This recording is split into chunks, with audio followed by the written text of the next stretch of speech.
Today, I'm going to upgrade this beautiful old girl. Have you heard the saying, you can't have too many clamps? Well, I do. Jumbled up under here, they collect dust and are an absolute pain to get to. My original thoughts were that if I place them under the bench, it'll add weight and make the bench more solid. Band clamps, corner clamps, G clamps, F clamps, trigger clamps, pipe clamps, vintage bar clamps. To make these clamps accessible, I'm wrapping the bench in ply so I have a surface to mount the tools. This board of ply was already really old when I got it, and it was almost a shame to cut into it. But it looks better than a new sheet and goes with the vintage bench vibe, so it was meant to be. Check out that dust.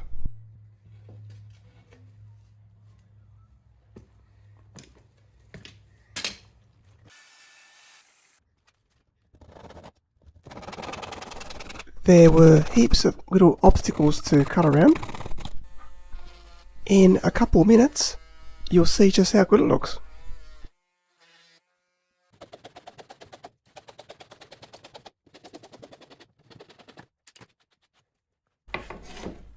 This will give it support and something flat to screw to.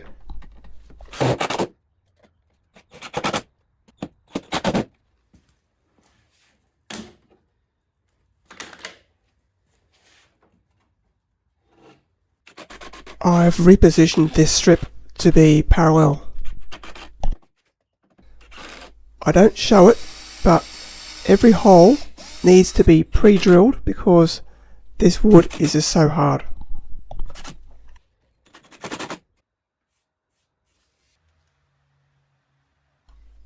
Sometimes the best tool for the job is just a simple handsaw. These bolts are the last obstacles to deal with.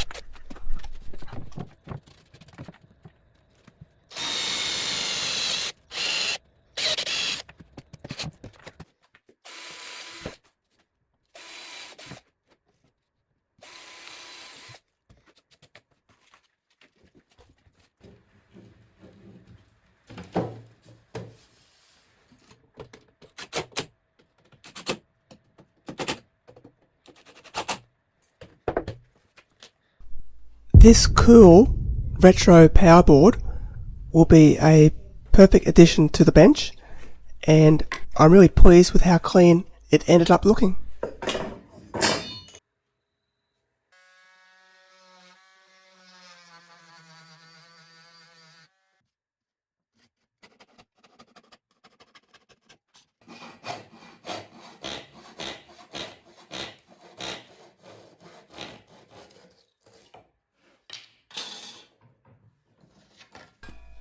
The mounting brackets just needed a slight modification.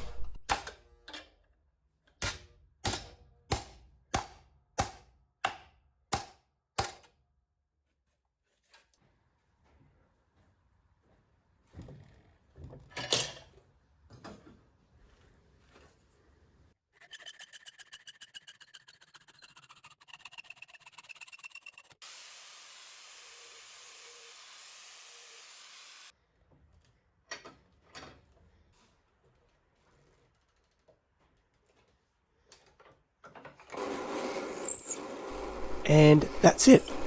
Modification's done. Way too much glue.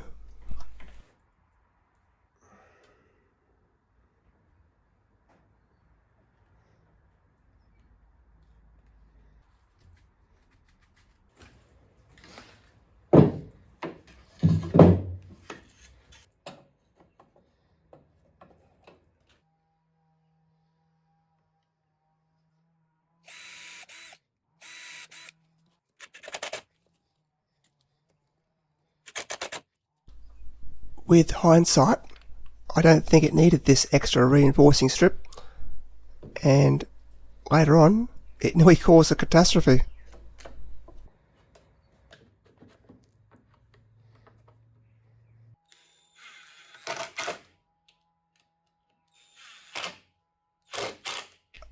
I did a test fit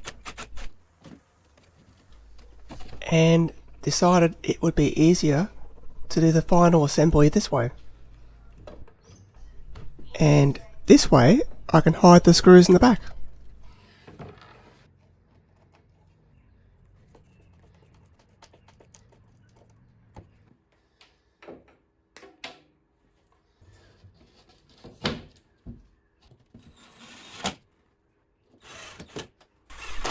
Nice and solid. This square tube has held up these hammers for years and has been absolutely brilliant. I have some more of it and I'm going to use that for my clamp rack.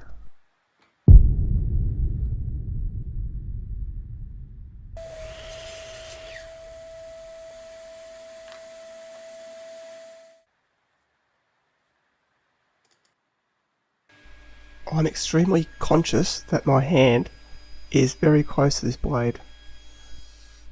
You shouldn't really do this even with a saw stop.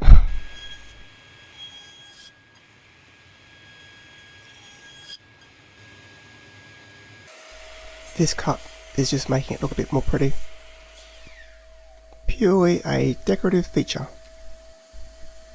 And you can see there that I've used a stop block to make all the cuts look consistent.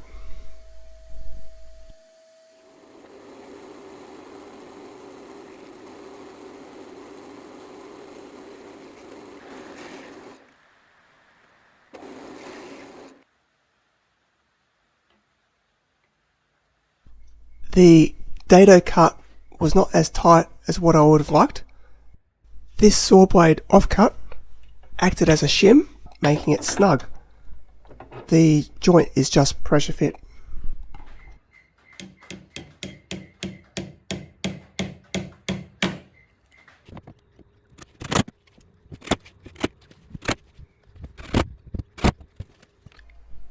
These are the clamps that I've cleaned up and I want to put back on the rack.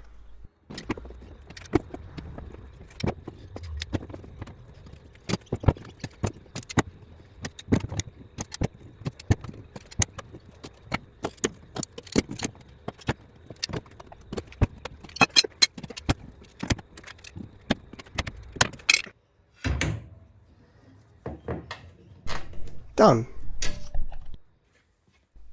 These strips of angle iron were a last minute whim.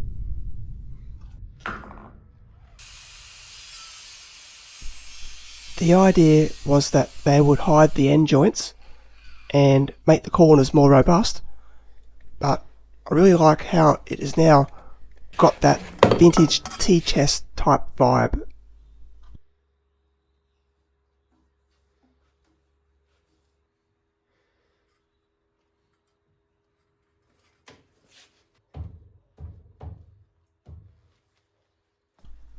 I replaced this off camera, it was only 2 screws. The top screw hole was chewed out and as you can see the whole thing was a bit bent. And this is how it works.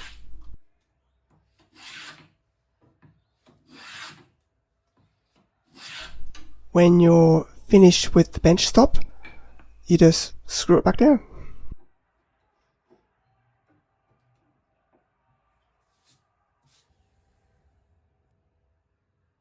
This hold down is another vintage accessory that came with the bench, but I've never used it because it has a broken mount.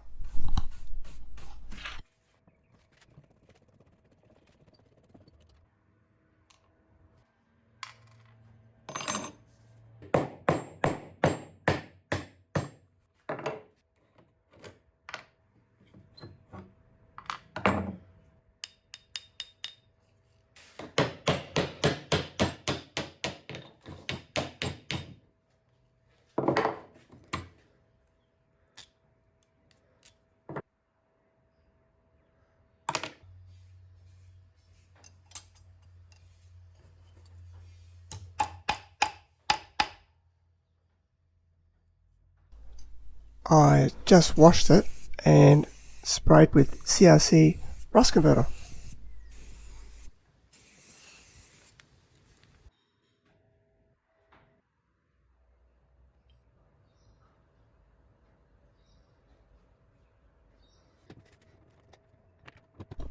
A new screw.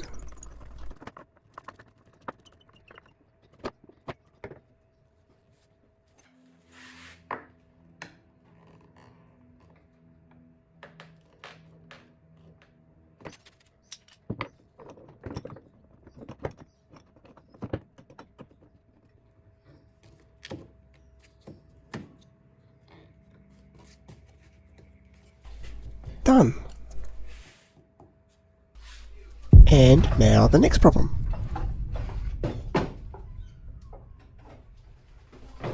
This gap makes sawdust and shavings drop into the drawers.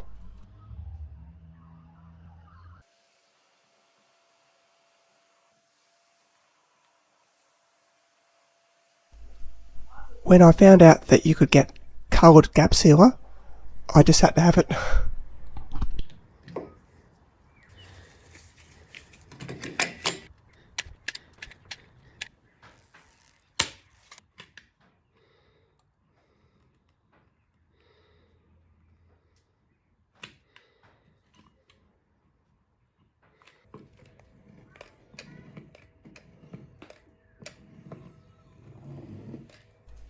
Not masking this off made the cleanup job so much longer. I guess I'll know better next time.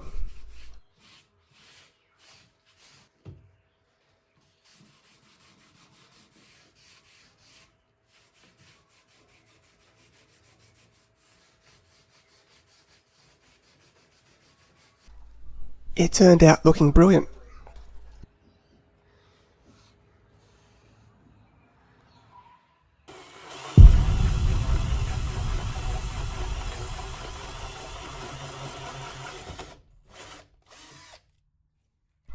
I forgot there was a screw in the back of this.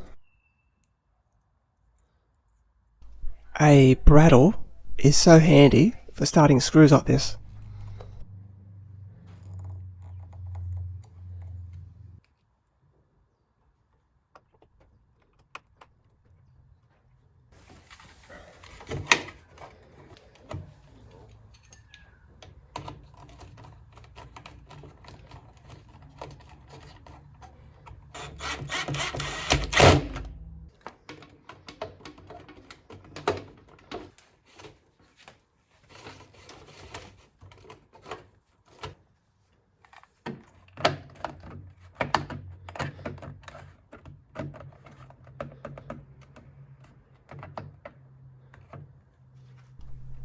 I daisy chained another power strip in the back for things like these chargers.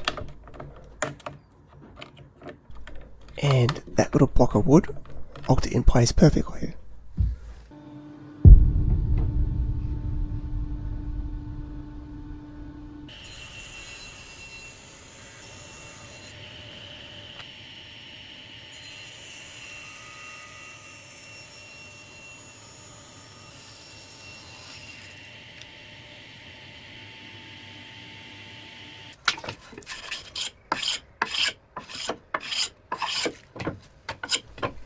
You can't make a shelf any more simple than this.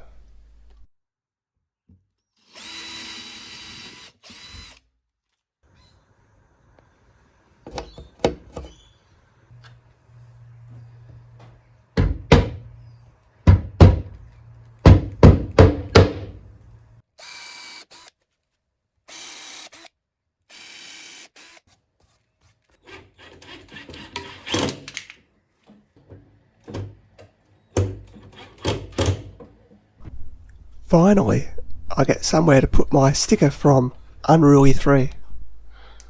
Thanks, Drew.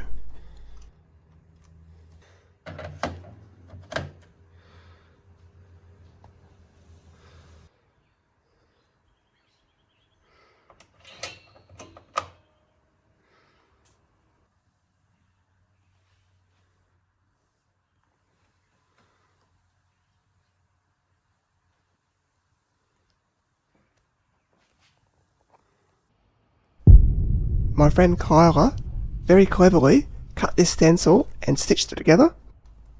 She used these stars to line it up. I'll put a link to her Facebook page in the description.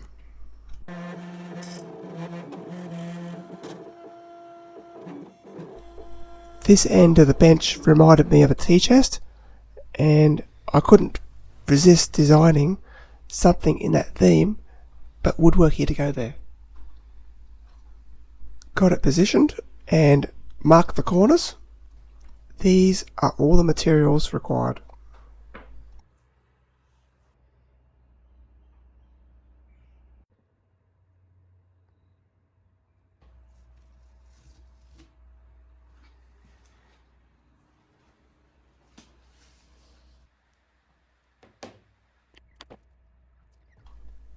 The double-sided tape worked perfectly.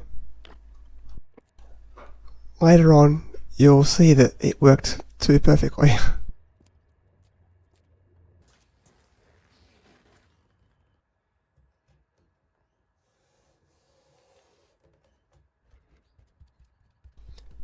This colour is called Monument.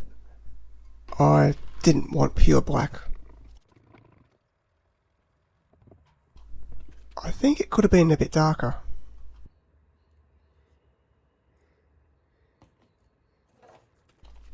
Saturating this roller with paint, but before I roll it onto the stencil, I dried out a bit on that bit of cardboard down there. Just putting enough on with minimal pressure.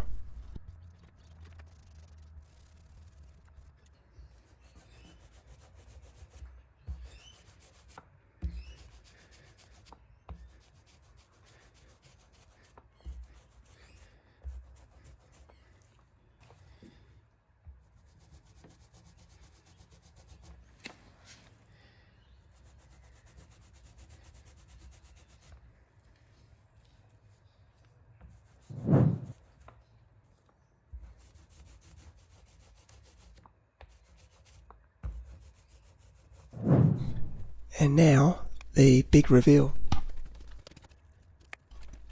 As I said, the double-sided tape was too good, and in the end I got impatient and tore the stencil. One use only, but it worked absolutely perfectly and gave me the effect I wanted.